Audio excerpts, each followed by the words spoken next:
All right, fellas, I'm out in the garage here this morning, and I'm sitting here on my computer out in the garage and kind of surfing through some of your guys' channels and checking out what's new and looking at all the great videos. Well, I tell you what, there's so many new channels out now that it's just hard to keep up with all of them. But you know, this is one of my favorites. I always keep up with Jimmy.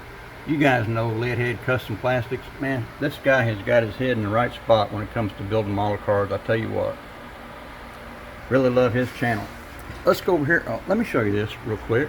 This is, here's me. Let me put my fat finger up here. Right there, second from the right. That's me back in 1972 down at Lackland Air Force Base. That's where I took my basic training, and I went to school there for the power production specialist. And boy, that's an old picture. I keep that hanging up there to remind me what I used to look like. All right, let's go over here. I want to show you guys something. I was at Hobby Lobby the other day, and I saw, I've seen these before, but this was the first time I saw this model. And boy, even though it's not an actual model kit that we all know, but it is a model kit, but it's all steel, and I just thought it looked so cool. I just had to get one because they had their 40% off. So let me show you what I got here, fellas. Look at this thing. That is a 1957 Chevy. Now that's the model 150. Now a lot of people mistake these thinking this is a 55 Chevy because of that straight chrome strip down the quarter panel there, but it's not. You got to look at the fins. That's a 57 Chevy.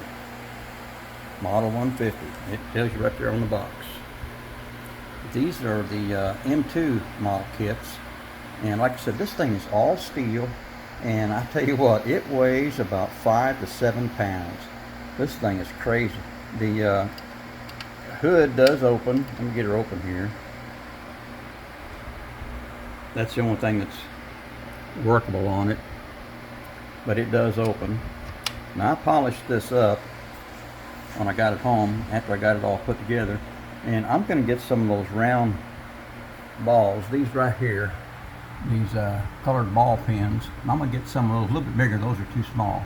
And I'm going to put those on top of those injector stacks, just like I did on my 37 Chevy Gasser. I think that'll set it off pretty good. I'm going to get red to match the red line tires. I opted for those. They give you, this is extra stuff they give you in the kit. They give you a blown engine if you want to go with that. But you know, I went with the fuel injection. Thought that looked pretty cool. But you can unscrew that and screw this one in if you want a blown engine. Then they give you an extra set of tires. And you know, you can turn these around if you don't want the white walls. Same on these. If you don't want the red line, you can turn them around.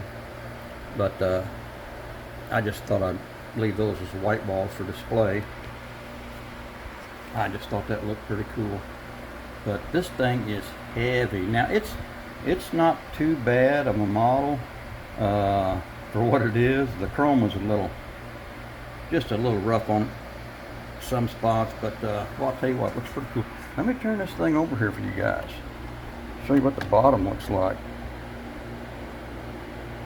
Got some big old meats on the back. Just thought it looked really cool. Whoops, I'm about to fall down here.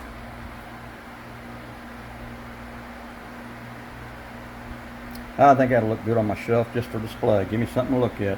Got the Mooney eye stickers, and it does say fuel injection here. That's why I put the stacks on there.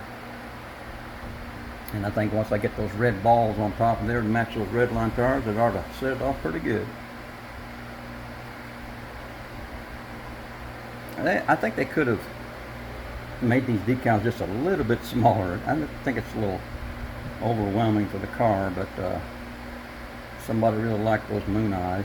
I like them too, but just not that big. But that's pretty cool looking. I really like it. Like I said, these are the M2 model kit. I think this thing listed for $52. I got it for I think $26, $27. They had their 40% off. And that's not too bad. It's about the price of a model kit. So, you know, it's not like I'm going to buy these all the time. I just thought that looked pretty cool. So that'll probably go on display. I'm not sure if I'm going to put that up here it might be a little heavy for that up there, so I might just display it down here somewhere. But I just thought I'd show you guys what I bought. Let me show you something else here. You know, y'all know I'm working on my 55 Nomad. Well, there she be, boys. I got her sitting in the 91% isopropanol alcohol because I'm stripping it. And while I was at Hobby Lobby, I bought some different paint that I thought I might try. The two on the right, the full card, that's a maroon on the right, and then to the left is a black cherry. But those are matte colors. But you know, when you hit them with some clear, they shine up, but not as much as a gloss paint would. But I'm thinking this one here, that's that Wicked paint, Kratex colors. I'm thinking about that one. I'm not sure. You know, like I told you, I've already got that engine painted, so that'll look all right, I guess. But anyway, fellas, that's where that 55's at. It's down in the alcohol getting stripped. This is the second day, beginning of the second day it's been in there.